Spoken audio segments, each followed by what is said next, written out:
Bonjour, bonjour à toutes et tous, c'est un grand bonjour et merci à toi Chloé. Hello, hello tout le monde et bah, merci à toi de m'accueillir dans ton podcast. Je suis très heureuse d'être là. Plaisir partagé. Chloé, tu es praticienne en hypnose spécialisée sur la fertilité et tu aides aussi les accompagnants à développer leur activité au-delà du cabinet.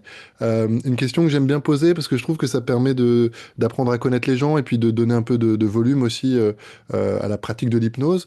Si tu as eu une vie avant l'hypnose et avant l'accompagnement, dans quelle mesure elle peut avoir une influence sur ta pratique d'accompagnante en cabinet et de formatrice? Oui, j'ai eu une vie avant l'hypnose. Je me suis formée à 26 ans de mémoire, je crois, en hypnose, mais avant j'étais infirmière. Donc voilà, j'ai travaillé comme infirmière, je viens du milieu du soin. Et bien sûr que ça a eu une influence forcément sur mon accompagnement, pas que positive. Euh, euh, le côté positif, c'est que je pense que j'avais vraiment une facilité à m'installant en cabinet dans le fait, dans la proximité de l'autre, d'être à deux dans une pièce, d'accueillir des histoires de vie intenses et pas forcément faciles parfois. Et ça, franchement, en tant qu'infirmière, j'en avais déjà accueilli pas mal. Surtout que j'ai fait beaucoup de fins de vie et tout comme infirmière, donc j'ai quand même touché. De près à la mort, par exemple, voilà, de très près. Et puis, donc ça m'a aidé ensuite dans les histoires de vie, je pense, l'accueil de l'autre, la proxémique, aussi la manière d'accueillir les histoires de l'autre, l'écoute active qu'on développe beaucoup comme infirmière, qu'on nous apprend comme outil comme infirmière et que j'ai réutilisé en cabinet. Et puis le côté peut-être un peu où j'ai eu enfin, il a fallu que je m'en détache. C'est peut-être quelque chose qu'on a beaucoup quand on est infirmière, c'est le syndrome du sauveur.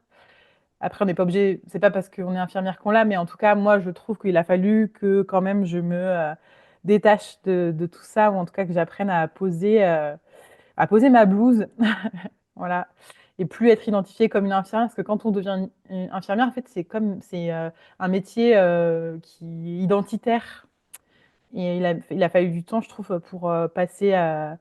Enfin, j'ai été infirmière, je le dis maintenant. J'ai toujours mon diplôme, mais je suis plus infirmière. Voilà. Génial, j'ai l'impression que la pratique de l'hypnose, c'est souvent aussi un métier identitaire. Où on dit je suis hypnothérapeute. Ouais. Euh, donc tu dis, et il peut aussi beaucoup y avoir la notion de posture de sauveur ou de sauveuse Bah, dans la pratique de l'hypnose. On veut aider les gens et puis parfois les aider malgré eux. Euh, euh, Moi, je te propose qu'on suive un peu ce fil-là. Je sais pas trop. ouais. Aujourd'hui, comment tu as réussi à trouver un équilibre justement pour être aidante sans être sauveuse? Je pense que c'est peut-être pas facile de mettre des mots dessus, mais je suis sûr que ça peut être hyper aidant pour les gens qui nous écoutent. Bah, c'est un gros travail personnel déjà, je pense, enfin, ouais, à quoi je sers et qu'est-ce que je sers? C'est toute la question, en fait, finalement. Et c'est vrai que quand on est jeune accompagnante, moi j'étais quand même assez jeune, quoi, j'avais 27 ans. Quand j'ai ouvert mon cab, enfin, je veux dire, on a envie d'aider tout le monde. En tout cas, je dis on, mais en tout cas, moi, j'avais envie d'aider tout le monde. Et en fait, au bout d'un moment, je me suis bien rendu compte que c'était pas possible, que j'avais des limites que j'ai ressenties assez vite. Donc, l'idée, ça a aussi été de faire, par exemple, pas mal, dès le démarrage, de faire de la supervision, de me faire superviser pour me permettre de prendre de la distance et d'avoir du recul et un regard extérieur sur ma pratique, toujours dans l'idée que les personnes que j'accompagne soient en sécurité avec moi et que moi, je sois en sécurité avec elles, en fait, finalement. Et c'est surtout, voilà, le plus gros du travail, c'est fait en supervision et Hmm. aussi dans, en thérapie, pour moi, de mon côté, de me dire, bah, voilà, qui je veux accompagner, qui je ne veux pas, quelles sont mes limites, et aussi, encore une fois, je l'ai dit tout à l'heure, mais à quoi je sers pour l'autre et qu'est-ce que je sers pour l'autre, quoi. Voilà. Excellent, c'est vrai que c'est des questions, je pense pas qu'on puisse y répondre forcément rapidement. Je suis pas sûr qu'on arrive non plus à une réponse définitive là Non. dans l'échange qui est le nôtre, mais le but c'est plus d'ouvrir la réflexion. Euh, Et donc, tu sens qu'il y a toujours cette énergie d'aider l'autre, évidemment, c'est le cœur de notre métier, et en même temps une espèce de justesse pour ne pas vouloir plus que l'autre, savoir respecter les rythmes. Bon, j'espère pas Ouais, dans une position inconfortable, parce que voilà, je sais pas trop quel mot on peut mettre dessus.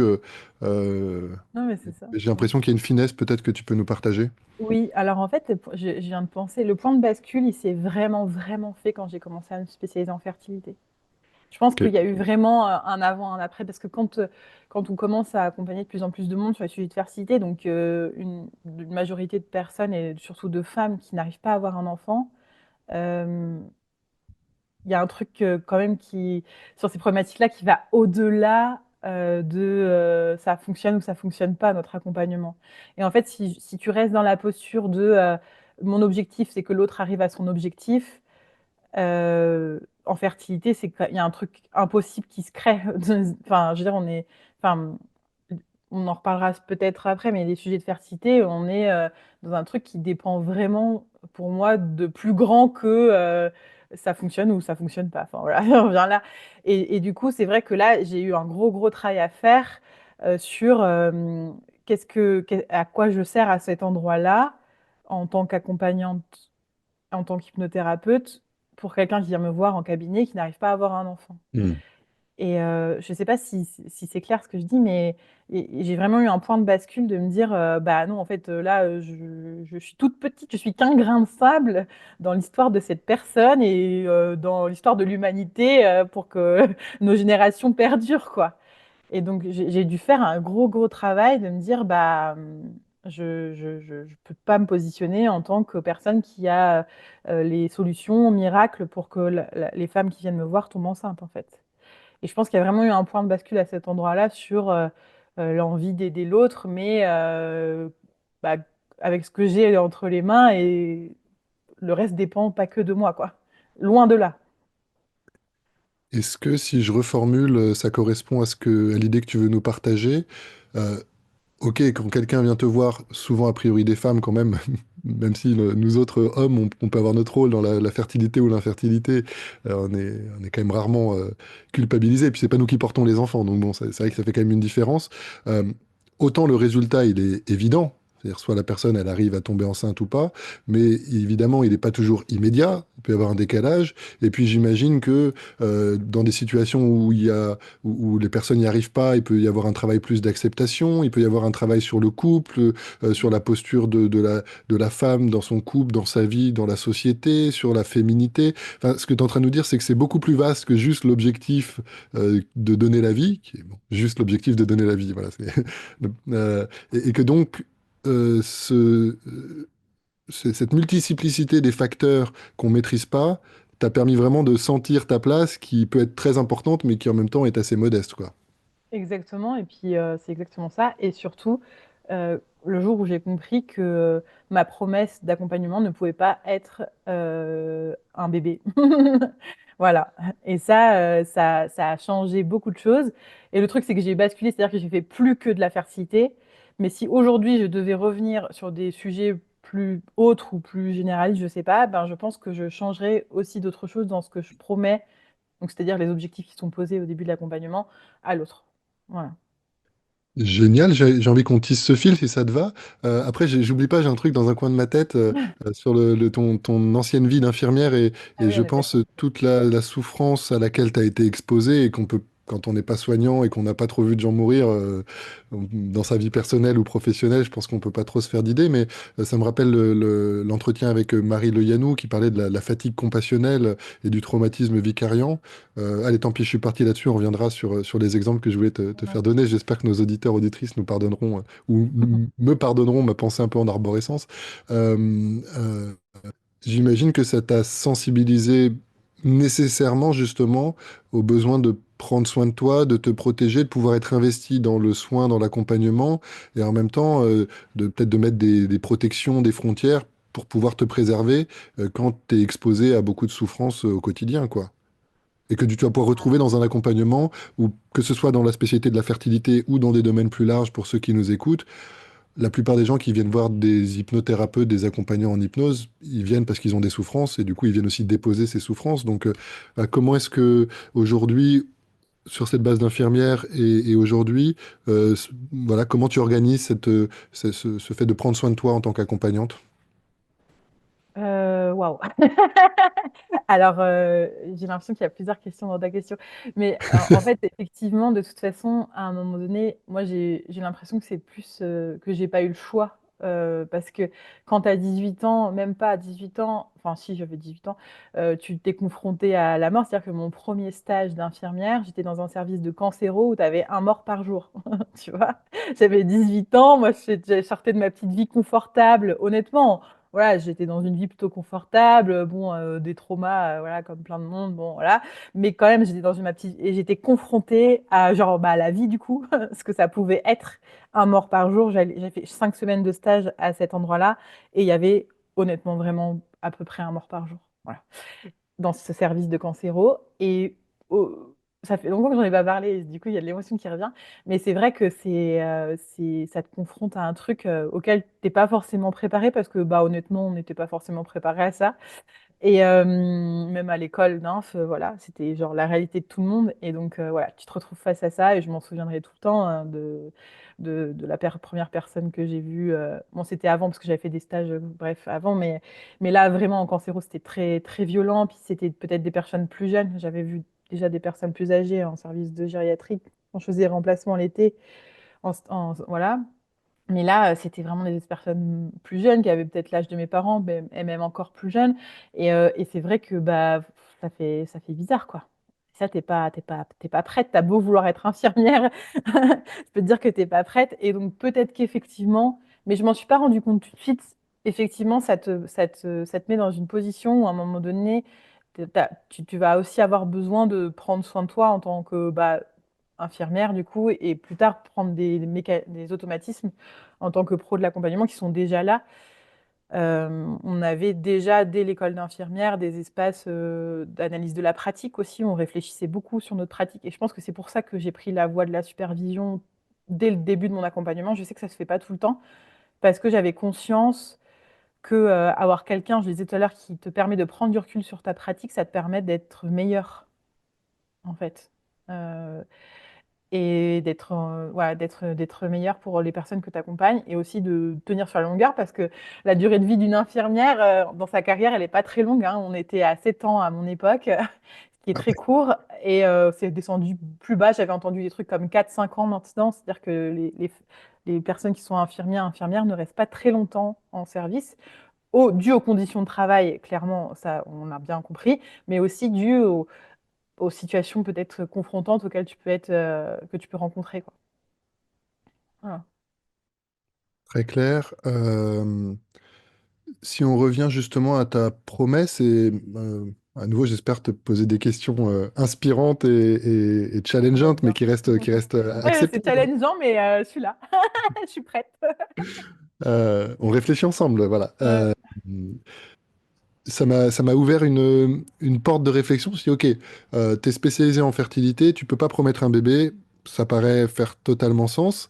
Et je me suis demandé, et c'est là où peut-être que je te prends un peu au dépourvu, j'espère que ça se fait pas avec maladresse, euh, pour des gens qui sont plus généralistes, ou des gens qui sont spécialisés sur le tabac, ou des gens qui sont spécialisés, je sais pas, sur le rapport au poids et à l'alimentation, ou sur la gestion du stress et des émotions, un peu les thématiques qu'on retrouve souvent. Alors, encore une fois, je ne sais pas si tu y as réfléchi ou pas, mais est-ce que cette souplesse ou cette finesse d'accompagnement pourrait se retrouver, par exemple, est-ce que ce serait acceptable de dire à quelqu'un qui vient pour arrêter de fumer, ben moi, je peux pas vous promettre un arrêt du tabac, tu vois, je suis pas sûr que ça marche comme ça. Non, je pense Est-ce pas. que tu as des points de repère qui pourraient nous Bah, permettre de... ça me fait beaucoup réfléchir du coup, hein. J'y ai pensé il y a pas longtemps, mais je pense pas. Je pense qu'effectivement, il y a quand même des sujets sur lesquels on peut se permettre un arrêt tabac. Moi, aujourd'hui, je me permettrais de dire que la plupart des personnes que j'accompagne arrêtent de fumer en temps de séance. Voilà, enfin, des choses qui sont mesurables. Je pense qu'on peut plus facilement mesurer un taux de réussite dans un arrêt tabac où la personne, elle fait, elle fait, elle n'a pas fait des milliers d'autres choses pour arrêter de fumer. Elle est venue nous voir. Au bout de 4 séances, elle arrive, enfin, 2 séances. Moi, je faisais en moyenne 2, 3 séances. Elle arrête de fumer. Et puis après, il faut voir combien de temps elle tient sur le temps aussi, hein, c'est à prendre en compte. Plutôt qu'une femme qui vient me voir parce qu'elle n'arrive pas à avoir un bébé, qui est suivie par un gynéco, elle fait de la FIV, elle a fait des milliers d'autres accompagnements. Elle a dépensé toutes ses thunes qu'elle avait. Ça coûte très cher l'infertilité quand voilà, elle a, elle s'est accrochée à plein d'autres choses et elle tombe enceinte pendant notre accompagnement. Je me permettrai pas de dire que c'est grâce à mon accompagnement qu'elle est tombée enceinte. En fait, je trouve que c'est vachement moins mesurable que un arrêt tabac, que peut-être une perte de poids. Mais après, une perte de poids, c'est pareil, hein, la personne a sûrement fait plein de choses avant et c'est la petite goutte d'eau qui vient aider. Peut-être que l'accompagnement fertilité, c'est la petite goutte d'eau qui manquait et j'en sais rien. Et encore, j'en sais rien. Et en fait, je vais te dire un truc, c'est que je m'en fiche. Vraiment, je m'en fous. Je peux le dire aujourd'hui, je me suis vraiment détachée de ça. Alors oui, au début, c'était super cool de recevoir des messages de femmes qui disaient je suis enceinte, merci, nanana. Et puis surtout que moi, je faisais plus que ça, hein. Et mon cabinet, j'avais plusieurs mois d'attente, donc je peux te dire que j'en ai accompagné beaucoup des femmes. Et donc forcément, j'en ai eu des annonces de grossesse. Et forcément, au début, bah, t'as l'ego, t'es contente, voilà, t'es heureuse de ça et tout. Mais, euh, mais honnêtement, aujourd'hui, je pense que je m'en fiche parce que c'est pas, je trouve que c'est pas là où moi je suis utile. Moi, je suis utile dans leur parcours, je suis utile de rendre leur parcours plus doux, de leur permettre de vivre mieux cette attente. Et en aucun cas, je peux me dire, l'idée, c'est d'accélérer ce processus-là. Bien sûr que parfois j'ai eu des trucs un peu fous avec une séance, mais genre un truc de malade. Et puis comme par hasard, une semaine après, la nana, elle est enceinte, tu vois. Forcément, j'en ai eu des expériences comme ça. Et c'est très cool. Et sur le moment, je le prends, c'est chouette. Et je me dis, bah peut-être que oui, peut-être qu'il y a quelque chose qui s'est passé à cette séance. Je l'ai senti, tu vois. Mais en fait, enfin voilà, je sais pas si c'est clair ce que je veux dire, mais vraiment aujourd'hui, je m'en fiche de ça, de ce résultat-là, parce que je pense que mon rôle, il est ailleurs que dans absolument permettre aux femmes enfin, de dire aux femmes, mon accompagnement va vous permettre de tomber enceinte. Mais bien sûr qu'après, c'est ça qu'elles viennent chercher au départ, hein. C'est pas, faut être très honnête, hein, et très clair là-dessus. Mais mon cadre, il est béton. Ma posture, elle est, je trouve, assez solide aujourd'hui pour leur permettre de leur ouvrir un espace où enfin, on n'est pas là en train de leur tendre la baguette magique, une fausse baguette magique, quoi. J'ai l'impression que tu nommes quelque chose de d'important et de pas évident, qui est effectivement une espèce de détachement du résultat. Après, toi, tu as différents niveaux de résultats. C'est-à-dire que tu as le résultat avoir le bébé. Et après, Oui. ce que j'ai l'impression que ton offre, ta promesse, c'est un accompagnement dans ces enjeux de désir de maternité plus large, qui peut être, ça peut être finalement d'accepter que tu n'auras pas d'enfant, peut-être d'accepter que tu devras adopter, peut-être d'avoir le bébé, peut-être de passer. Et en fait, et là aussi, probablement, mais dis-moi, je projette peut-être sur toi, que tu as une forme, je sens que ça respire ça, une forme de tranquillité de Mm. te dire je vais pas vouloir pour l'autre, mais du coup il y a une espèce de solidité, de tranquillité dans laquelle l'autre va pouvoir, je sais pas, ça fait un peu New Age, j'aime pas trop, mais trouver un peu son chemin de vie ou le construire avec plus de douceur. J'ai senti un truc un peu comme ça. Est-ce que ça résonne pour toi? Ouais, c'est marrant, ça résonne parce qu'en fait, mon objectif, c'est que les personnes que j'accompagne, elles me disent, elles pensent pas que c'est grâce à moi qu'elles aient eu ce bébé. En fait, il y a un truc très gênant au bout d'un moment de se dire, ah merci, c'est grâce à vous. Bah non, en fait, enfin, moi, j'étais pas là, tu sais, j'ai rien fait. Non, mais je sais pas. Enfin, je trouve que sur la fertilité, mais encore une fois, effectivement, il faut peut-être le différencier de plein d'autres sujets. Mais sur la fertilité, il y a un truc déjà qui est relié à l'intimité, qui est mis bien sûr à mal dans les projets de PMA, on est d'accord. Mais en fait, c'est pas de déposséder les gens de ce pouvoir de faire des enfants. Enfin, euh, je trouve ça gênant, limite, au bout d'un moment, je pense que ça m'a gêné que de recevoir merci, c'est grâce à vous que je suis enceinte. Bah non. Enfin, non, en fait, je sais pas, non, je sais pas, il y a un truc gênant là-dedans. Et je comprends que parfois chez les pros, et moi, je suis passée, hein, il y a cette sensation de pouvoir quand il y a quelqu'un qui vous dit, ah, je suis tombée enceinte grâce à vous, grâce à votre accompagnement. Enfin, il y a un truc de fou. On n'est pas dans un arrêt tabac. Bien sûr qu'un arrêt tabac, c'est important, hein. c'est génial, c'est top. J'ai adoré les faire des arrêts tabac, moi. Mais là, on parle de la vie, quoi, d'avoir un enfant. Donc, j'ai pas envie de déposséder les gens de cette, de leur puissance d'avoir un enfant ou non d'ailleurs, hein. Et c'est surtout qu'en fait, j'ai envie aussi qu'il y ait de l'espace pour celles qui n'en auront jamais. C'est-à-dire que je sais que quand les personnes rentrent dans mon cabinet, euh, enfin, j'en sais rien si elles vont avoir un bébé un jour, en fait. Je sais pas. Je sais pas. Ça se trouve, c'est des femmes, des hommes, des couples qui n'auront jamais d'enfants. Donc, j'en sais rien. Donc, j'ai pas envie non plus de leur faire Hmm. l'espoir, c'est important dans ces parcours, c'est ce qui se fait tenir. Mais le surespoir, c'est aussi très toxique. La surpositivité, tout ça. Et donc, du coup, je sais pas, j'essaie de trouver. J'en sais rien si je vais vrai ou juste, hein.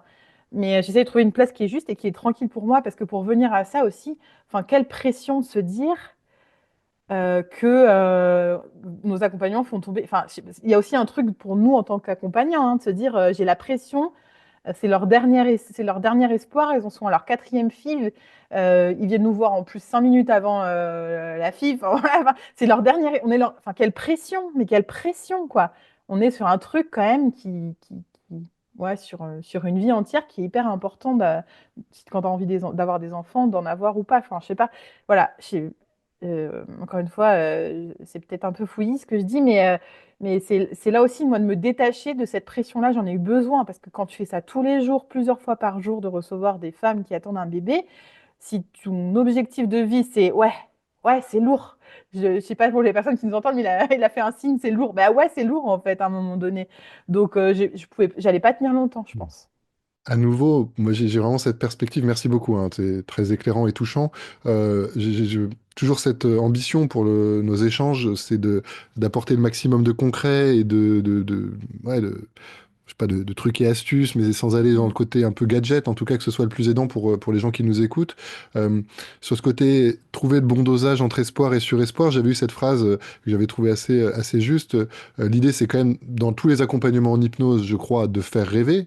C'est-à-dire, si l'hypnose te fait pas un peu rêver, si nos clients rêvent pas un peu qu'ils peuvent changer leur vie, probablement qu'ils vont pas activer des croyances positives et c'est quand même pas mal d'avoir un peu d'espoir. Donc faire rêver mais sans vendre du rêve.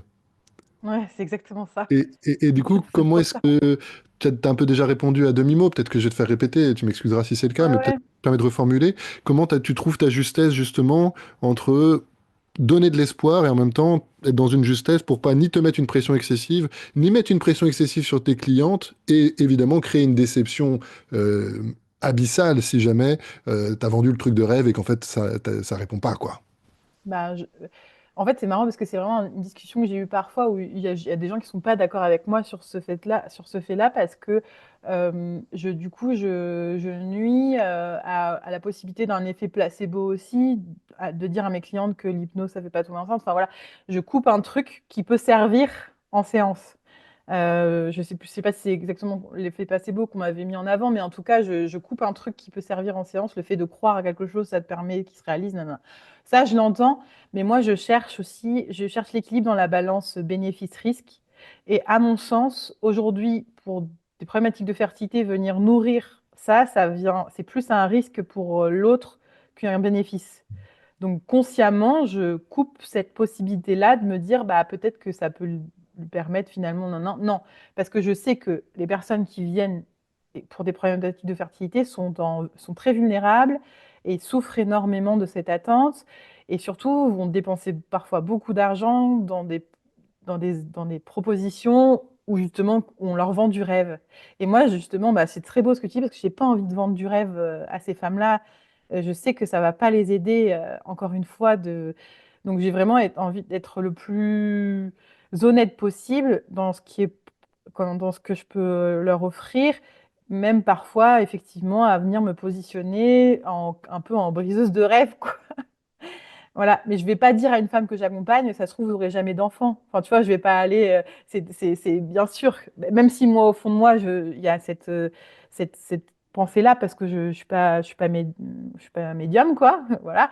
Mais en tout cas, je pense quand même que voilà, c'est trouver un équilibre, c'est marcher sur un fil, hein. Je suis d'accord avec toi de se dire comment trouver l'équilibre entre bah, j'utilise des leviers, des biais qui peuvent fonctionner. En même temps, j'essaye d'être le plus sécuritaire pour la personne que j'accompagne en connaissant les mécanismes qu'on peut retrouver justement dans les parcours d'infertilité. C'est parce que j'ai conscience de ces parcours-là. Je ne les connais pas par cœur, mais en tout cas, j'ai accompagné assez de femmes et je me suis assez formée sur ces sujets-là pour savoir qu'il y a qu'il y a des, qu'il y a des stratégies d'accompagnement qui peuvent être très néfastes pour ces femmes et ces hommes dans l'attente, quoi. Et avoir conscience du parcours d'infertilité, savoir ce que c'est, connaître, voilà, parler le même langage que ses clients et clientes, mais surtout clientes, bah, ça permet aussi de les comprendre et de savoir quand même que parfois il y a des limites à ne pas dépasser sur ces sujets-là, notamment dans le fait de vendre du rêve. C'est vraiment, vraiment néfaste. Enfin, ça fait trop de mal dans les parcours.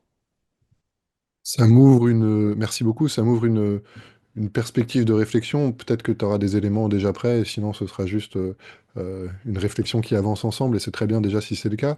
Ça me donnerait envie, tu sais, d'avoir des points de repère justement, parce que on sait même que parfois être un peu pessimiste, voire plus pessimiste que nos clients, par mécanisme un peu de réactance, ça peut pousser nos clients pessimistes à être plus optimistes, entre guillemets, et l'inverse pourrait être vrai, être trop optimiste, on pourrait Exactement. les inviter à ce qu'ils régulent le système en disant, mais non, mais vous exagérez. Euh, et je ne sais pas non plus si, à nouveau, ta spécialité, ou plutôt, euh, quel point commun à tout accompagnement se retrouve dans ta spécialité, et si sur d'autres types de demandes, et ça va être une question très très ouverte, donc évidemment il n'y aura pas de réponse arrêtée, mais si sur d'autres types de demandes, ce côté espoir et réalisme, modestie, circonspection, on pourrait dire, Mhm. euh, peut se clarifier justement pour que nous, en tant qu'accompagnants, on soit moins surpris, soit on se laisse moins embarquer par notre tendance naturelle. L'optimisme, je vais vous vendre du rêve. Le pessimisme, je vais être très circonspect. Et que ce soit une posture, je pense que toi, tu l'as construite aussi probablement avec l'expérience, les rencontres, la réflexion, la supervision. Mais que voilà, ce positionnement dans la justesse de l'espoir et de la circonspection soit réfléchi et soit stratégique. Moi, je vois cette porte-là. Après, je ne sais pas trop ce que ça Mhm. t'inspire. C'est pas facile hein, comme question. Mais moi, je sais que par exemple, j'ai une de mes collègues qui fait, elle n'est pas dans le milieu de l'hypnose, mais elle est dans le milieu de la fertilité. C'est quelqu'un de hyper optimiste et c'est quelqu'un qui va dire très facilement des choses optimistes quoi, voilà, à l'autre. Mais en fait, c'est tellement intégré chez elle, je sais pas comment dire, enfin, elle est comme ça. C'est quelqu'un qui. Alors, du coup, moi, je prendrais plus l'authenticité. Euh, j'ai du mal à calculer, tu vois. C'est jamais calculé, moi, ce que je vais plus être dans la modestie, je pense, qu'autre chose sur ces sujets-là. Je vais faire très attention à tout ce que je peux dire. Et surtout aussi, il faut se rappeler que on a beau être posture neutre, ce que tu veux, machin, posture basse, voilà, ce qu'on peut apprendre et tout. En même temps, on fera toujours figure d'autorité face à un client, je pense. Et du coup, c'est pas comme si on était la copine qui disait un truc. Euh, je pense que surtout, enfin, nos clients, ils se raccrochent à ce qu'on peut leur dire. Surtout quand on se positionne en tant qu'experte et spécialiste, comme moi je l'ai fait. On fait figure d'autorité, qu'on ne veuille ou non. T'as beau avoir une position basse, tout ce que tu veux, tu feras toujours figure d'autorité. Et donc, tout ce que tu peux dire a un impact chez l'autre. Enfin, dans la vie en général, mais encore plus là, quand tu fais figure d'autorité. Et donc, je pense que c'est là où aussi il faut faire très attention à ce qu'on dit. Et moi, j'essaye d'être la plus authentique possible, tout en... Je parle beaucoup dans la vraie vie, mais en séance, j'ai appris à... Je vais... à me la fermer. J'ai vraiment appris à me la fermer. Justement pour faire attention aux mots qui sortent de ma bouche et avoir conscience de l'impact. Alors parfois, bien sûr que j'ai pu dire des trucs qui ont eu des effets négatifs, hein, enfin, je suis pas parfaite là-dessus, mais j'ai vraiment appris à écouter, à me la fermer, à plutôt laisser l'autre faire son chemin, voilà. Et je sais pas si ça rejoint ta question de départ, mais en tout cas, c'est ce qui m'est venu après ta question dans la position, ouais, dans le fait de dire, d'aller chercher peut-être d'être plus négatif, effectivement, mais j'ai vu hein, ça dans mes accompagnements que parfois le fait d'être pas la surpositivité, genre ça va marcher et tout, bah, ça venait chercher l'autre et de dire mais si ça va marcher. Enfin, il y a pu avoir des réactions comme ça et tant mieux. Et c'est très bien, mais je pense que honnêtement, c'était pas calculé de ma part. Super. Après, je trouve que tu nommes un enjeu sur l'authenticité Mm. qui va nous amener à chaque fois, et je suis serein avec le fait on soit au contact de concepts ou de questionnements qui sont complexes et sur lesquels on n'arrive pas à une réponse simple. On Non, fait pas du populisme de l'hypnose, quoi, où on va donner non. des réponses simples à des problèmes complexes. Donc ça, je suis très content. J'ai l'impression que cet enjeu d'authenticité, enfin cet enjeu, cette presque nécessité de l'authenticité, on peut tomber aussi dans une forme de simplification. C'est-à-dire, bon, bah voilà, puisqu'il faut que je sois authentique, je suis moi et je vais pas bosser sur moi. Et j'ai l'impression qu'en fait, qui on est et notre authenticité, finalement, elle évolue. Je veux dire, même ne serait-ce que sur la technique du langage hypnotique, au début, tu connais pas. Bah, du coup, tu fais des suggestions involontaires qui peuvent être négatives, mais même dans ta vie perso, etc. Et puis, je sais pas, je pense que toi comme moi, on en a tellement écrit, on a tellement dit, on a tellement écouté, que moi je sais que maintenant mon langage, il est plus aseptisé, même avec mes proches, avec mes enfants, avec mes potes. Ouais. Je fais un peu attention, mais je fais attention sans faire attention. C'est-à-dire que c'est devenu une partie de moi d'avoir cette communication plus hypnotique, en tout cas une espèce de vigilance intégrée que ma communication, j'ai un peu cette devise que je souhaite être la meilleure influence pour moi-même et pour les autres, et donc ça se joue dans mes relations aussi perso. Donc voilà, à nouveau, je pense il y a un peu un équilibre vivant entre un côté authenticité et réflexion, travail, et l'un se nourrit l'autre, et du coup ton authenticité évolue aussi avec le temps et la pratique, quoi. Bien sûr, c'est exactement ça. Je pense que c'est exactement ça. Après, c'est sûr que ça, parfois, c'est fatigant. Enfin, tu vois, de toujours être. Mais en même temps, tu peux pas. Tu parlais des enfants, mais moi aussi, j'ai des enfants, mais je peux pas m'empêcher de faire attention à ce que je dis à mes enfants aujourd'hui. Et peut-être que j'aurais été différente si j'avais pas fait de l'hypnose, hein, clairement. Je... Après, il faut pas non plus dans un truc d'hyper contrôle, mais au moins d'avoir conscience de l'impact que tu peux avoir avec tes mots sur l'autre. Mais je pense que ce qui peut, faut pas, enfin, la congruence, et on parle d'authenticité, mais la congruence c'est aussi hyper important. C'est-à-dire que si ton comportement, si ta posture, elle est en décalage avec ce que tu dis, bah ça, enfin, ça sert à rien. Donc parfois, autant dire les choses et rester congruente. Enfin, moi, je pense qu'il faut mieux dire les choses et rester congruente plutôt que d'essayer d'être dans un truc d'hyper contrôle, de contrôler tout ce que tu dis et que ça soit en décalage avec ta posture, tu vois. Ça aussi, je l'ai appris à l'école d'infirmière, la congruence, ce que c'était, ce que ça voulait dire. Quitte à si ton authenticité et ta congruence se révèlent insatisfaisantes, à la travailler en thérapie, en Voilà, supervision, c'est ça. pour faire bouger les choses un peu en profondeur. C'est ça, exactement. Génial. J'ai envie de t'amener sur un axe de ton expertise, en tout cas que toi tu as vécu, qui est justement la spécialisation. Je ne sais pas si dans tes accompagnements pour justement de se développer au-delà du cabinet, si tu encourages systématiquement à la spécialisation, au contraire, quitte à assumer d'être généraliste et l'assumer différemment, et peut-être nous raconter en quelques mots comment t'en es venu à te spécialiser, parce que tu vois, tu m'as fait faire une connexion. Moi, j'ai eu un coup de chance, du hasard de la vie, je sais pas, mais ma première séance, ma première demande professionnelle, c'est une dame qui n'arrivait pas à tomber enceinte. Mhm. Et du coup, on a fait une séance. Honnêtement, j'ai fait un recadrage en 6 points en hypnose, tu vois, voilà, sur le stress. Elle avait beaucoup de stress dans sa vie. Et puis, j'ai pas eu de nouvelles. Et la personne qui m'avait recommandé 1 an et demi après, on se revoit. Puis elle fait, mais tu sais pas?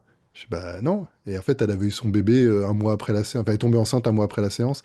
Et effectivement, j'ai été exposé quand j'ai parlé de ça. Tu vois, la blague de, en gros, elle est tombée enceinte grâce à moi. Donc, c'est pas devenu ma spécialité, mais en tout cas, j'ai été sensibilisé à ce positionnement bizarre. Et c'est vrai que j'ai eu un peu de frustration de me dire, à l'époque, en plus, j'étais jeune praticien, de se dire, bah quand même, un petit faire-part de naissance, ça fait de mal à personne. Et puis après, en discutant, pareil, c'est une de mes grosses erreurs. Si j'avais un truc à changer, j'aurais probablement pris ce chemin de la supervision précoce, c'est-à-dire dès le début, j'ai mis un peu trop longtemps à mon goût à me rendre compte que j'avais moi aussi besoin de me faire superviser.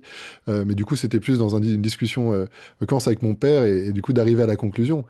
Mais attends, mais c'est tellement intime, tellement important. Le fait de faire un enfant, en plus, quand elle était en PMA depuis 3 ans et demi, tu vas voir un type, tu fais une séance d'1 heure et tu ressors, après tu tombes enceinte. Enfin, qu'elle m'ait oublié, c'est, je crois, Erickson, parfois, il disait c'est bien que nos clients nous oublient, qu'on puisse être comme Mais une oui, ombre dans la vie de nos clients ou de nos mais oui. patients.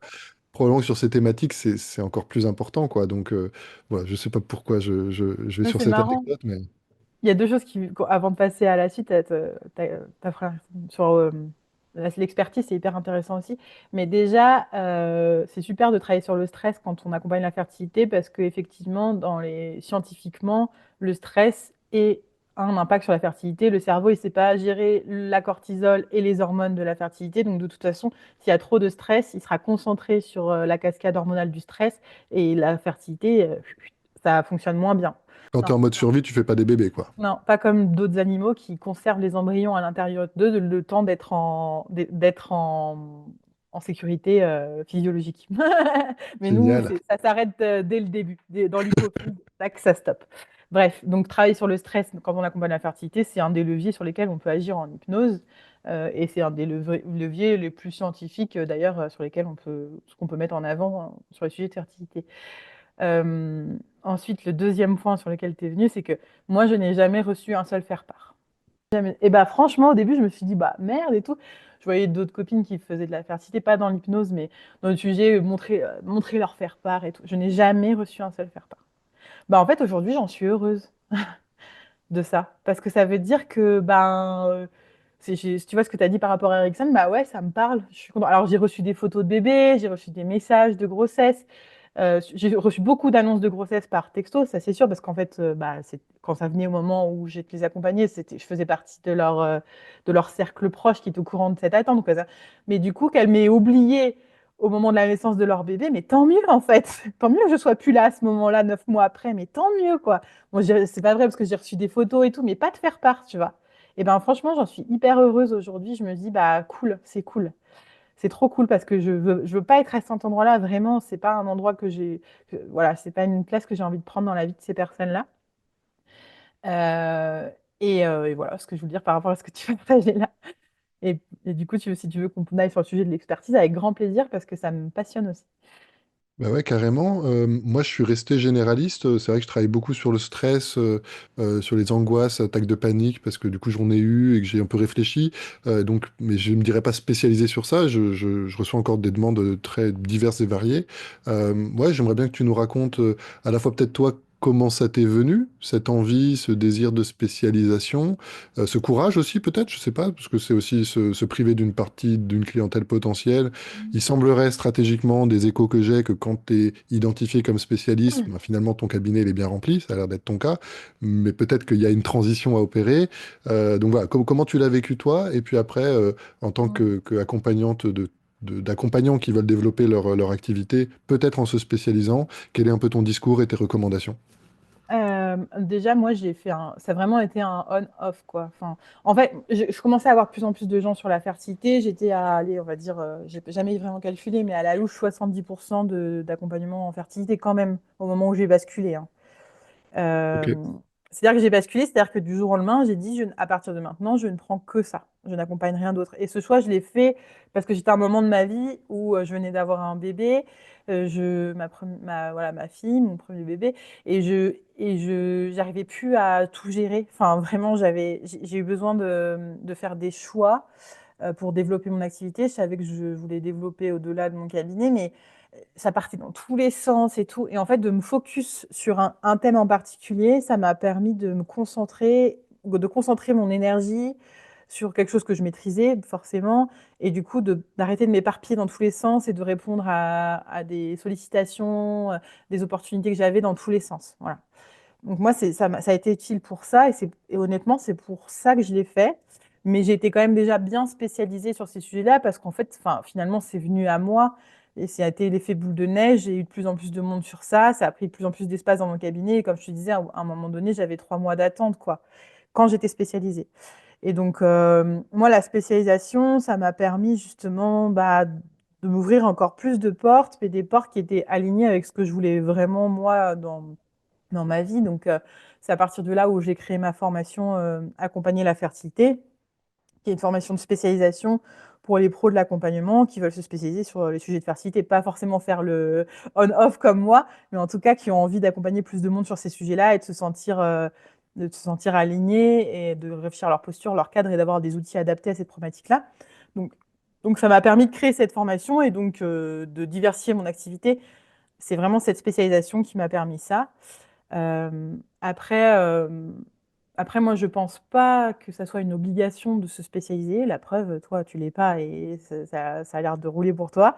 En revanche, je pense que c'est une voie qui est intéressante si on veut tenir sur la. C'est une des voies qui peut être intéressante pour tenir sur la longueur.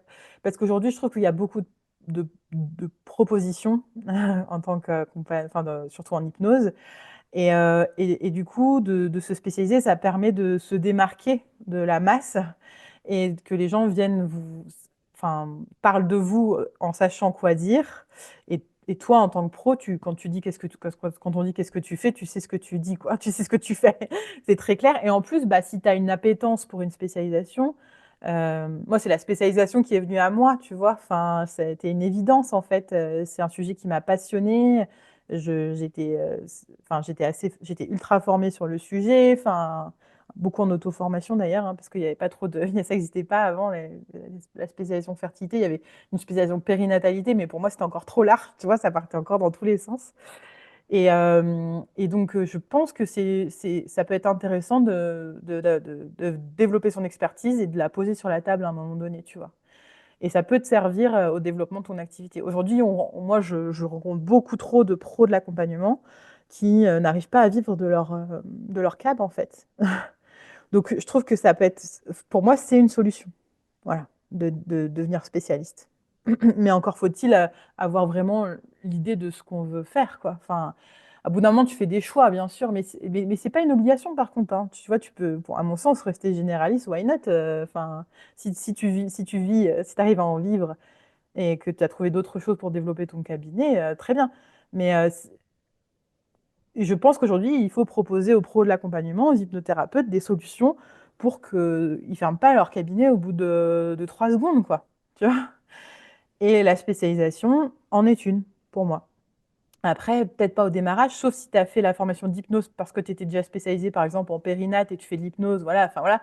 Mais je trouve que être généraliste au départ, c'est ultra intéressant et ultra important, hein, justement pour voir ce que tu as envie de faire, ce que tu n'as pas envie de faire, voilà.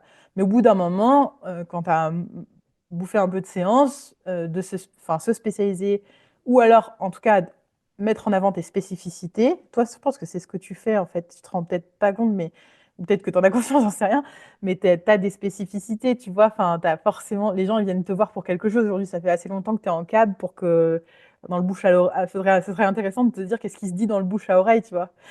Parce que sans être spécialisé ou expert d'une thématique, tu as forcément développé des spécificités qui font que tu tiens aujourd'hui et que les gens viennent te voir pour ça.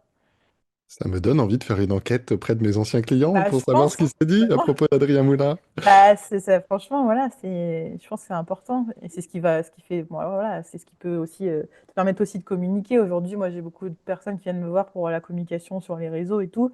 Aujourd'hui, si tu veux, par exemple, te positionner sur Instagram en tant que pro de l'accompagnement, si t'es pas se positionner en tant que spécialiste, je pense pas que le généralisme, ça fonctionne sur les réseaux sociaux dans la communication.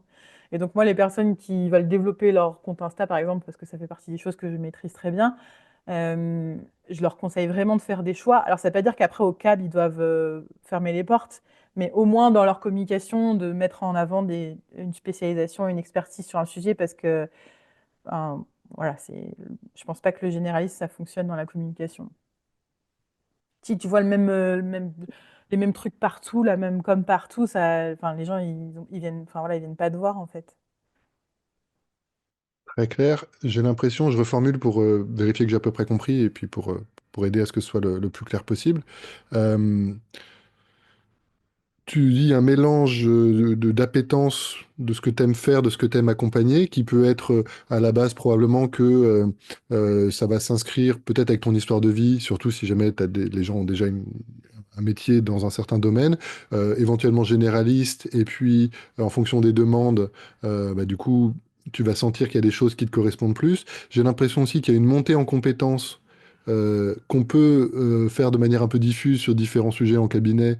Je sais pas si je pense qu'on est plus serein pour accompagner des arrêts du tabac si on y a un peu réfléchi et qu'on a quelques axes stratégiques plutôt que si on réinvente l'eau tiède à chaque fois. Et pareil, je sais qu'il y a des gens qui sont spécialisés sur les enjeux de poids et d'alimentation. C'est assez complexe tout ça et je pense qu'on peut pas trop s'improviser. Alors, on peut toujours recevoir quelqu'un et faire de l'hypnose. Après, si on veut, je pense avoir une forme d'accompagnement efficace statistiquement, c'est-à-dire que la plupart des gens, le fait de l'avoir réfléchi un peu, Moi, j'ai retrouvé ça aussi beaucoup dans les ateliers. Un de mes axes de développement, ça a été de faire des ateliers. Et quand tu fais un atelier, par exemple, sur la gestion du stress, bah, faut le préparer un petit peu. Du coup, tu gagnes en compétences. Et ensuite, cette compétence que tu as développée sur le stress, bah, quand quelqu'un vient te voir en cabinet qui te dit j'ai des problèmes de gestion du stress, bah, sur l'étagère, j'ai tout un tas de définitions ou d'outils que j'ai préparés pour l'atelier. Donc, c'est vrai que ça a été pour moi une forme de montée en compétences.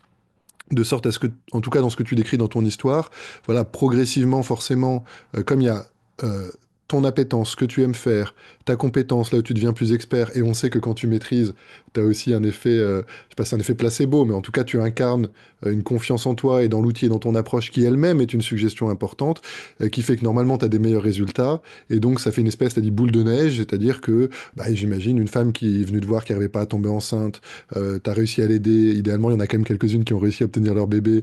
Du coup, elle parle de toi. Et tout ça mis bout à bout, au bout d'un moment, c'est comme si la transition s'est faite de manière naturelle, quoi. C'est-à-dire quand tu étais à 70%, bah, du coup, entre guillemets, te priver des 30% restants pour te focaliser à un moment où Ouais. tu sentais que tu avais besoin de focaliser ton énergie, finalement, le choix semble avoir été assez naturel et fluide, quoi. Ça n'a pas été si simple. Ah ouais, ok, d'accord. Ouais. Ça m'a fait très peur. Bah justement parce que je me disais mais qu'est-ce qu'il va y avoir derrière parce que enfin c'est quand même enfin, je trouve que c'est quand même une prise de risque hein, de se dire bah je fais plus que ça. Enfin, en plus Mm. c'est ultra niché hein, c'est pas périnate. J'ai Ouais. fait que de la fertilité, enfin je connais quand même peu d'accompagnants de pros d'hypnose qui sont ultra nichés comme ça, tu vois. Donc quand même il y a un truc voilà. Mais bon après ce que tu as dit tout à l'heure, c'est que c'est à partir de là, mon cabinet a explosé, quoi. Et c'est à partir de là où je me suis sentie, je me dis, bah, il va falloir que je réoriente, mais vers qui en fait? Parce que pour moi, j'avais des critères assez. Euh, voilà, je me dis, il faut quand même que les gens maîtrisent le sujet. Enfin, parce que pour moi, c'est des sujets sensibles, et tu l'as dit, il y a des sujets sensibles sur lesquels on ne peut pas se permettre d'aller trop loin si on ne maîtrise pas le sujet. Enfin, la fertilité en fait partie. On pourrait parler par exemple de l'accompagnement des violences sexuelles, par exemple, des traumas. Mais bon, les traumas, c'est mieux de le maîtriser quand tu fait de l'hypnose parce que bon, tu risques de tomber quand même souvent sur des traumas. Donc ça, moi, je pense que ça fait partie des bases. Mais en tout cas, il y a des sujets sur lesquels je pense qu'il faut avoir un minimum de connaissances et d'expertise pour les accompagner. Et si tu restes généraliste, ok, mais enfin, quand tu as des soucis, des accompagnements spécifiques qui viennent à toi, parfois c'est bien aussi de réorienter, je trouve, moi. Ou en tout cas d'être un minimum informé. Après, tu n'es pas obligé d'être expert de la fertilité pour l'accompagner, mais d'avoir un minimum conscience de, des enjeux qu'il y a derrière ces problématiques-là, tu vois. Pour que ton client soit en sécurité quand il vient chez toi, enfin, tu vois. Euh, Enfin, ouais, après, c'est ma vision des choses, mais et c'est pour ça que j'ai créé la formation aussi. C'est parce que honnêtement, j'étais, enfin, je- j'ai entendu beaucoup de choses de la part de mes clients qui avaient parfois déjà vu d'autres pros de l'accompagnement, pas forcément en hypnose, qui ont fait beaucoup de mal, pas parce qu'elles voulaient faire du mal, hein, mais parce qu'elles avaient une méconnaissance du parcours, une méconnaissance des enjeux, des difficultés, et que parfois tu peux vraiment faire des grosses boulettes. Voilà. Donc quand on ne se sent pas assez assuré sur un sujet, et voilà, c'est important aussi de savoir réorienter. Et du coup, je me souviens plus de la question de départ. Je suis partie là-dessus. Mais je ne sais pas si j'ai répondu du coup. Ici, et puis je sais pas s'il y avait une vraie question, ça me ressemble bien Ouais. en tout cas dans ma manière d'interviewer. Et j'allais, tu vois, rebondir un peu à l'inverse aussi. Et peut-être que là, je parle de moi, j'espère de moi au passé, peut-être que j'ai encore des résidus de ça. Si on se sent en excès de confiance, à pouvoir tout accompagner, probablement, voilà, le manque de confiance ou l'excès de confiance sont certainement des indicateurs d'aller bosser et de gagner en clarté, et peut-être aussi effectivement de se faire superviser pour avoir Ouais, un bah, regard un peu avec un peu de bouteille, quoi. ça devrait être obligatoire la supervision. Parce que tu Ouais. peux faire des boulettes, mais il faut en avoir conscience et puis avoir un endroit où tu peux aussi. Voilà. Je veux dire, c'est bon. Bon, tu peux. Là, on se positionne en tant que pro de l'accompagnement en hypnose, on a une responsabilité qui est énorme dans ce qu'on accompagne. Enfin, et je trouve que de ne pas être supervisé, voilà. Pour moi, c'est pas. Enfin, je vais le dire, hein, je l'assume, c'est pas OK pour moi, en fait, de ne pas être supervisé. Quand tu commences à quand même accueillir du monde, que ça tourne, et même avant, pour toi, même avant, mais voilà, je pense que c'est vraiment important d'être supervisé pour ta sécurité et celle des autres, vraiment. Mm. Il y a un lien par rapport à la spécialisation. Tu dis donc devenir une experte te sécurise, tu approfondis les sujets, les thématiques, les enjeux, donc tu peux vraiment bien bosser et optimiser ton efficacité. Donc c'est évidemment au service de tes clients. Et assez naturellement, ça permet d'aller au-delà du cabinet, ce qui est, je trouve, une de tes thématiques, Mm. puisque quand tu as développé cette expertise, après tu peux la transmettre. Et on sait qu'aujourd'hui, voilà, faudrait peut-être faire les stats, mais c'est vrai que vivre juste du cabinet, il semblerait que ce soit il y a des gens qui le font, c'est beaucoup de boulot, c'est beaucoup de travail, et effectivement, en tout cas, l'axe de transmission, que ce soit par le biais d'ateliers ou par le biais de formation en ligne, euh, c'est quand même un axe de développement et qui, effectivement, permet de gagner en expertise. Donc, pour le travail de fond de cabinet, c'est génial. Et effectivement, en termes de notoriété, de visibilité et, soyons un peu cash aussi, en termes de rentabilité, de rentrée d'argent, c'est des Oui, en espaces aussi où cash. on peut bien gagner sa vie, quoi. Oui, bien sûr. Et moi, j'ai commencé par des ateliers comme toi. J'ai commencé par là. Et déjà, ça a été, je trouve que c'est déjà une première chose qui peut être très intéressante de faire du groupe, de proposer du groupe. Et après, voilà, après, en fait, je pense que oui, effectivement, aujourd'hui, je pense qu'il y a des gens qui peuvent vivre que du cabinet. Après, ça dépend de ton niveau de vie, ça dépend combien tu veux dans ta poche par mois, quoi. Vraiment, ça, c'est. Je dis pas qu'il faut se spécialiser absolument et qu'il faut faire grandir son entreprise absolument. Je sais pas, en fait. Enfin, chacun fait ce qu'il veut. Mais si tu en as envie et si tu en as besoin, surtout, c'est possible. C'est possible. Et la voie, pour moi, qui peut être intéressante, c'est la spécialisation. On peut vivre que du cabinet. Moi, j'ai vécu que du cabinet à un moment donné. Mais en fait, je trouve que moi, j'ai vite été plafonnée, pas par. Parce que si j'avais 3 mois d'attente, peut-être que j'aurais pu les absorber. En fait, j'aurais pu le réduire. Mais en fait, je me suis rendu compte qu'au-delà d'un nombre de séances par semaine, j'étais plus bonne, en fait. Tu vois? Et je sais qu'il y a des collègues qui font 100 séances par mois. Moi, j'en serais incapable. J'en serais incapable. Donc, j'ai compris où était ma limite, le nombre de jours que je voulais travailler et tout, parce qu'à l'époque, je m'occupais aussi de ma fille. Elle n'allait pas tous les jours à la crèche, j'avais des jours avec elle. Donc, bah, j'ai trouvé un équilibre, ce qui a fait que bah, j'étais plafonnée à un moment donné. Sauf que bah, moi, je n'avais pas envie d'être plafonnée. J'avais envie de développer plus mon activité. J'avais envie de vivre, enfin, de gagner mieux ma vie, encore mieux. Enfin, voilà.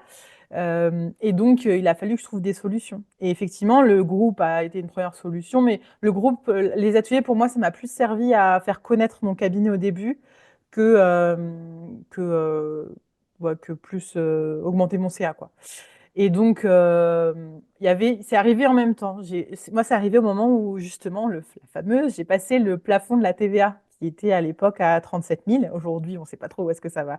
Mais je pense que ça va changer la donne si ça bouge, on verra plus tard. Mais quand j'ai passé le plafond de la TVA, j'ai pu augmenter un peu mes séances en prix, mais j'ai pas pu les augmenter enfin, à un moment donné, voilà, j'ai pas pu les augmenter de 20%. J'étais déjà, pour moi, j'avais atteint pour moi ce qui me sentait OK pour moi et OK pour mes clients. Et du coup, il a fallu que je trouve d'autres entrées d'argent pour absorber cette montée de TVA. Et dans le même moment, j'avais cette expertise autour de la fertilité que je venais d'assumer complètement. J'ai ouvert un groupe sur Facebook pour partager au plus grand nombre, mais j'avais pas encore l'idée de la formation totalement. C'était semé, enfin, c'était dans un petit coin de ma tête, mais je pensais pas que ça allait si vite. Et puis, bah, les choses se sont faites, qu'on m'a demandé, tu fais pas des formations sur ce sujet-là, tu fais pas des formations. Puis je dis, bah, vas-y, si, je fais des formations. Et donc, j'ai créé ma première formation en présentiel, qui était en présentiel à la base à Lyon, qui s'appelait Hypnose et Fertilité. Euh, et que j'ai donné j'ai donné 3 sessions présentielles, une à Lyon, une à Strasbourg et une à Toulouse. Je me suis dit, quelle ville de France j'ai envie de visiter? Il y avait ma ville natale, Strasbourg, ça faisait longtemps que je n'y pas été, donc j'ai ouvert une formation là-bas. Voilà. Après, je me suis dit, ah, Toulouse, j'y suis jamais allée. Bon, alors du coup, je vais aller à Toulouse. Je me suis un peu amusée. Puis après, je me suis dit, bon, j'en ai marre quand même de bouger. Est-ce que je créerais pas ma formation en ligne? Et du coup, j'ai créé ma formation en ligne qui s'appelait Hypnose et Fertilité. Maintenant, j'ai changé le nom, ça s'appelle Accompagner la fertilité pour mettre encore plus le doigt sur la fertilité. L'hypnose, il y a tout un module avec des outils d'hypnose, mais c'est aussi l'expertise de la fertilité. Et du coup, je pense vraiment que tout ça montre aussi que le fait d'aller au-delà du cabinet et de, comme tu disais, faire du groupe ou faire des formations ou des programmes en ligne, en fait, ça dépend après ce qu'on a envie de faire. Moi, aujourd'hui, sur quoi j'accompagne, c'est surtout sur du en ligne parce que ça fait 4 ans que j'ai ma formation en ligne, j'en ai créé d'autres. sur d'autres sujets. Et du coup, je sais que c'est une voie qui est possible, qui est lucrative, pour être très honnête, et du coup qui peut permettre de développer son activité d'accompagnant euh, et, euh, et de, voilà, d'optimiser ses horaires aussi, parce qu'à force de faire des horaires et des horaires dans son cabinet, enfin, voilà, on peut multiplier, voilà, et de ne pas mettre les œufs dans le même panier aussi, d'avoir, de s'offrir une sécurité aussi en ayant une activité qui soit diversifiée. Pour moi, c'est essentiel aujourd'hui. Et j'en ai carrément conscience. Par exemple, pour la petite histoire, pour mon deuxième, c'est mon fils qui va avoir 2 ans là, c'était une grossesse surprise. Et du coup, d'un coup, j'avais pas prévu. Ouais, oui, bon, si on reprend le fil, voilà, la fertilité, tout ça, grossesse surprise, au milieu de mes clientes qui galéraient. Vraiment, c'était une sacrée histoire aussi. Bref, ça sur cet argent que j'ai galéré pour ma première. Bon, bref, voilà. Mais bon, tout ça pour dire que c'était pas prévu et du coup, il a fallu il a fallu que je ferme le cabinet au bout d'un moment. Et en fait, d'avoir mon activité de formation, bah, j'ai pu m'arrêter euh, autant que je voulais pour m'occuper de mon fils, quoi. Voilà. Donc ça aussi, enfin, c'est pour dire que si bah, dans la vie, il peut y avoir des imprévus et d'avoir diversifié mon activité, bah, là, je me suis remerciée de fou, quoi. Parce que j'ai pu m'arrêter un peu avant, d'être tranquille, alors que pour ma fille, je me souviens, je faisais des séances, puis j'étais allée au bout du bout parce que bah, j'avais pas le choix, en fait. Ben, on est deux, mais malgré tout, enfin, voilà, c'est pas si simple que ça. Mais voilà, alors que là, bah, j'avais cette opportunité de pouvoir profiter de mon fils, d'un imprévu, et mon fils, tout en continuant à assumer ma part du foyer. Voilà. Donc je pense que voilà, faire que du cab au début, c'est bien parce qu'on ne peut pas être partout non plus. Enfin, à un moment donné, on ne peut pas penser à développer son cabinet, penser à développer une formation, penser à machin, machin, on ne peut pas tout faire. Mais au bout d'un moment, on sent qu'il y a un point de bascule qui fait que bah, ça peut être intéressant de venir diversifier son activité. Donc pour moi, la voie, après, c'est une des voies qui est possible. Il y en a plein d'autres. Je veux pas que... Moi, j'ai pas envie que ça devienne un discours unique, tu vois, ce truc de l'expertise. Et voilà. Donc je le dis, c'est pas une voie unique, c'est pour ceux qui ressentent que ça les appelle, quoi. Poser son expertise sur la table et ensuite transmettre son expertise, que ce soit aux pros ou particuliers. J'ai des femmes que j'accompagne. Moi, j'accompagne particulièrement beaucoup de femmes. Comme en fertilité, ça c'est connu. Bah, ça peut être des programmes en ligne. Moi, je suis assez spécialisée sur le en ligne, donc des programmes en ligne pour les particuliers, en lien avec l'expertise qu'on a développée, quoi. Enfin, voilà. Mais en tout cas, voilà, diversifier son activité pour être encore plus en sécurité et aussi avoir une vie avec de l'espace et pas faire que du cap toute la journée. Hein. Tu rentres le soir, tu es au bout du rôle parce que tu as fait 10 séances dans la journée, quoi. Enfin, voilà. Excellent, et avec tout le stress, soit de trop bosser, soit de pas réussir à assez Ouais. remplir, et dans les deux cas, c'est effectivement, tu peux le faire un moment, mais probablement au long cours, c'est pas vraiment viable. Juste pour être bien précis, le en ligne, c'est toi du tout asynchrone, c'est-à-dire c'est des Ouais. vidéos qui sont tournées, les programmes ils sont prêts, t'as plus à toucher, et Ouais. ils se vendent entre guillemets, et ils se déroulent tout seuls, t'as plus à intervenir, quoi. Ça, c'est vraiment des choix personnels. Moi, oui, je suis asynchrone. Toute ma formation, elle est toute tournée. Il reste en synchrone, il reste que tous les mois, il y a une session de supervision. Donc, il n'y a que ça qui est enfin, présentiel en ligne, quoi. Mais tout Mhm. le reste est filmé. Et, euh, et moi, c'est un format qui me convient très bien comme ça parce que j'aime bien répéter, mais pas trop. Tu vois, j'aurais pas pu être prof, quoi. Parce que répéter, je me suis toujours dit, mais comment ils font les profs pour répéter tous les ans la même chose? Mais tu vois, moi, j'ai fait 3 sessions, plus le tournage de ma session en ligne, et ça m'a suffi. Et je suis contente parce que c'est au moment où j'étais le plus experte, parce qu'après, j'ai bien diminué le cabinet. Aujourd'hui, j'en fais presque plus, et je serai plus aussi bonne que je l'étais à l'époque. Parce que je trouve qu'à l'époque, j'avais un pied dans la réalité du cabinet. Voilà. Et aujourd'hui, je serais peu, tu vois, pour être très honnête, ma formation, elle est très quali parce que je le dis parce que j'assume, parce que franchement, avec plus de 200 personnes qui l'ont suivi, j'ai le droit de le dire, vu les retours, bah, parce que j'étais dans la réalité du cabinet. Et si aujourd'hui je devais refaire ma formation, je serais plus aussi bonne que je l'étais à l'époque. Donc je suis très heureuse de l'avoir enregistré comme ça à ce moment-là. Et pour les supervisions, tu vois, là en ce moment, c'est même plus moi qui l'ai fait parce que je ne suis plus dans la réalité du cabinet et je me vois mal superviser. Enfin, je suis plus pour moi, je suis plus aussi bonne que quand j'étais dans la réalité du cabinet. Donc les supervisions, je les ai déléguées à quelqu'un qui est dans la réalité du cabinet et qui est expert du sujet, tu vois. Attends, et tu fais quoi du coup si tes formations elles se vendent, elles sont enregistrées, tu fais plus de Euh, cabinet? alors attends, pour vendre des formations, il faut du temps. Je peux te le dire que ma vie, elle est bien remplie. J'ai deux enfants. Mon fils, bah, tu vois, il y a encore 6 mois, j'étais encore la moitié du temps avec lui. Et puis aujourd'hui, bah, je m'occupe de la communication autour de mes formations. Ça me prend beaucoup de temps. J'ai développé aussi l'accompagnement. Je suis plus auprès des pros, en fait, aujourd'hui. Le particulier, c'est par effet ricochet. C'est les personnes que j'ai formées qui vont s'en occuper. Donc, j'ai toujours l'impression d'aider le sujet de la fertilité, mais c'est plus moi qui le fais.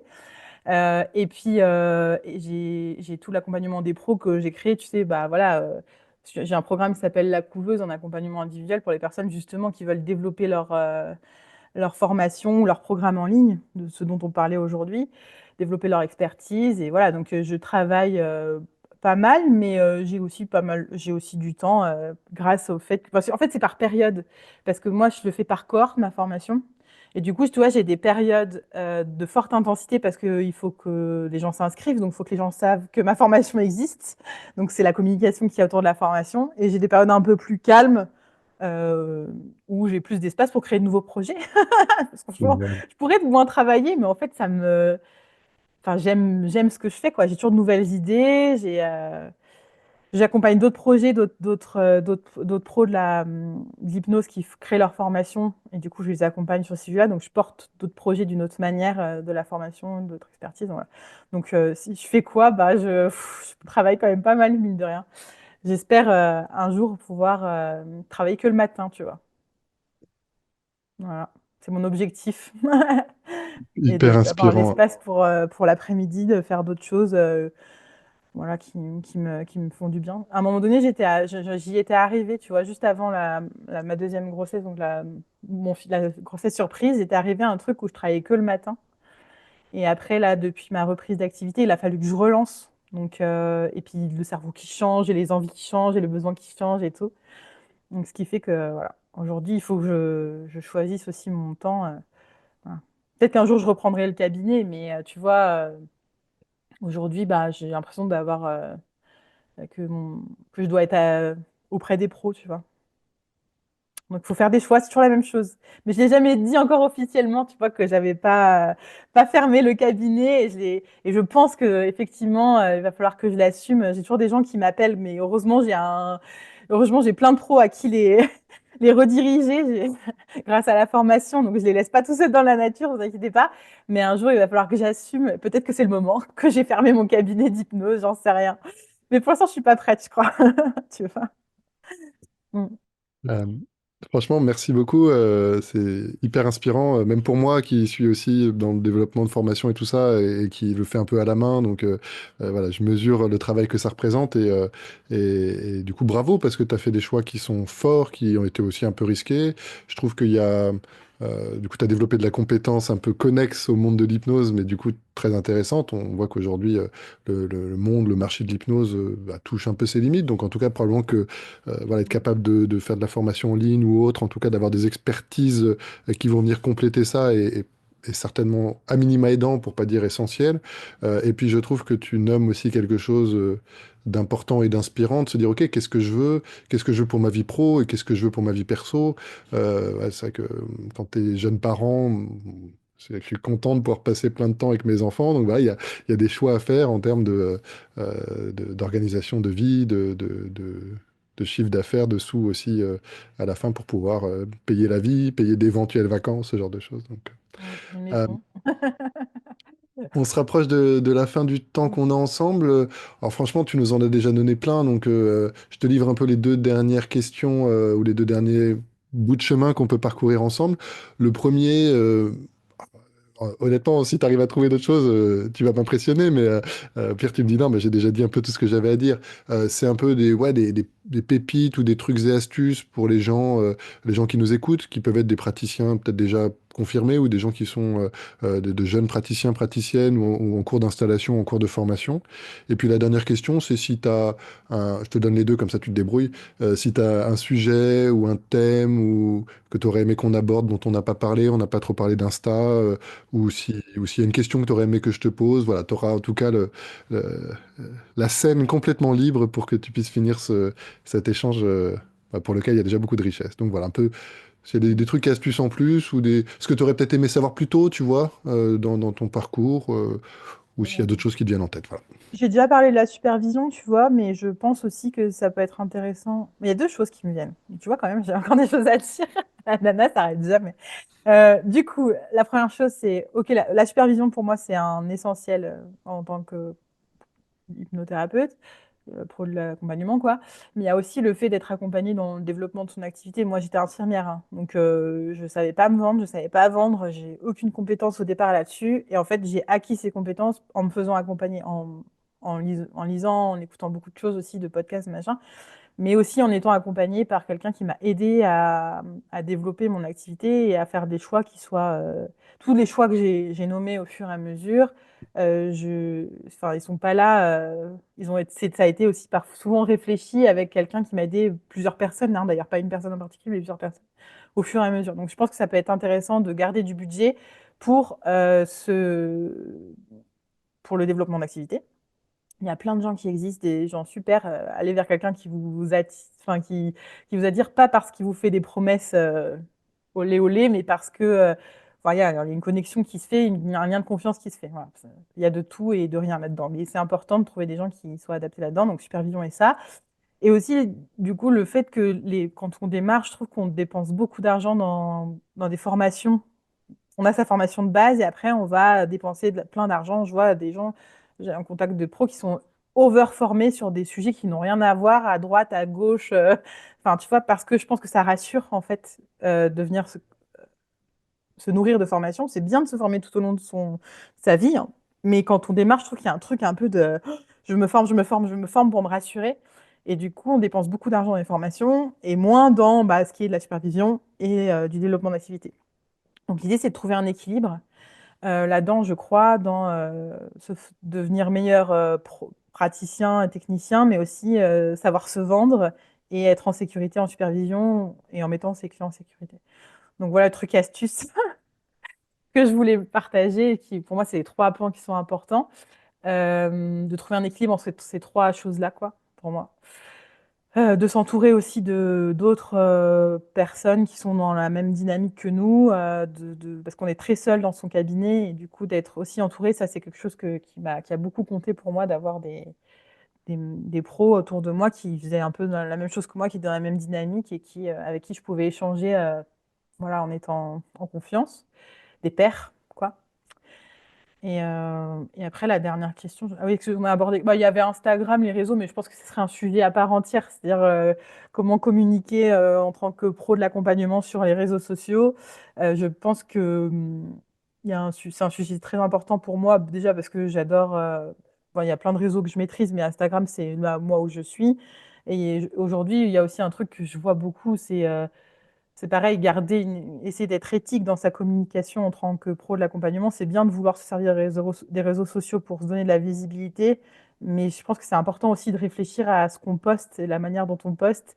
Voilà, pour revenir sur le sujet de la fertilité, moi, j'ai jamais posté sur mes réseaux une seule annonce de grossesse comme une vitrine à mon accompagnement. Pourtant, c'est ce que je disais, j'en ai eu beaucoup des messages d'annonces de grossesse et j'aurais pu le faire pour dire, regardez, chez moi, les femmes tombent enceintes. Et je ne l'ai jamais fait. J'ai jamais posté aucun message de réussite de grossesse de mes clientes parce que j'avais conscience que ça pouvait plus me desservir par rapport à tout ce que j'ai dit là depuis. Donc sur les réseaux, c'est bien, mais aussi réfléchir quand même à ce qu'on poste et la manière dont on le poste et la promesse qui transpire de nos publications. Mm. Euh, voilà, pour pas se tirer une balle dans le pied avant même le démarrage de nos accompagnements. Voilà. C'est tout pour moi, monsieur. Magnifique, c'était une vraie joie parce qu'en plus, voilà, on se connaît un peu justement par les réseaux, mais Ouais, pas plus que mais ça. pas plus que ça. Donc, parfois, tu as l'impression de connaître les gens sans avoir vraiment forcément vécu des choses en particulier. Donc, c'est vrai que c'est aussi pour moi, j'ai lancé ce podcast et ces interviews un peu fidèle à moi-même sur une intuition sans plus de stratégie que ça. Et à la base, je pensais que je voulais surtout mettre en avant du contenu et des stratégies, des visions d'autres praticiens, ce qui est le cas évidemment. Et je me rends compte aussi que j'en profite pour me faire des supervisions un peu gratuites, en tout cas J'adore. Trop venir me cool. nourrir, moi, au contact de Mm. gens. Aujourd'hui, c'était de toi et je suis ravi parce que à la fois ton positionnement, ta spécialité et ouais, ouais, ta justesse, ta nuance, je trouve que on vit un peu dans un monde où voilà, tu as des gens qui balancent des grandes phrases et qui envoient de la poudre aux yeux et donc la nuance, on avait vu en politique avec le Covid, voilà, c'est apporter une réponse nuancée, malheureusement pour le grand public, c'est pas toujours le plus Non, porteur, mais j'ai c'est l'impression plus que c'est vendeur. c'est pas vendeur en fait, mais en fait Bon. on s'en fiche un peu de vendre des trucs, en tout cas de vendre des trucs malhonnêtement, probablement que c'est un voilà, des enjeux. Je vais pas partir là-dessus, on s'en fiche, mais en tout cas j'étais très content à la fois de toute la qualité de fond et puis qu'on ait l'occasion d'être Ouais. ensemble aujourd'hui. Merci beaucoup pour ton temps, pour ton partage. Je mettrai évidemment les liens vers ton travail pour que ceux qui sont intéressés puissent facilement retrouver tout ce que tu proposes. Comme je le disais plus tôt dans le podcast, je pense que vous avez senti qu'avec Chloé, on est un petit peu passionné et engagé, donc n'hésitez pas, on est assez présent aussi sur les réseaux, donc vous connaissez les us et coutumes des réseaux sociaux, on vous invite à liker, à partager, à commenter, n'hésitez pas à nous alpaguer, à poser des questions, et on Avec sera ravis plaisir. que cet échange peut-être vous apporte déjà des réponses concrètes, et si ça ouvre de nouvelles envies d'échange et d'exploration et de réflexion future, c'est aussi une des vocations, donc un grand merci à toutes et tous de nous avoir écoutés, et un immense merci à toi, Chloé. Ouais, merci à toi. Franchement, c'était très très riche pour moi aussi, toutes ces questions que j'avais pas forcément l'habitude de me poser d'ailleurs. Donc ça, c'est agréable. Merci à toi. Génial, à très bientôt. Au revoir.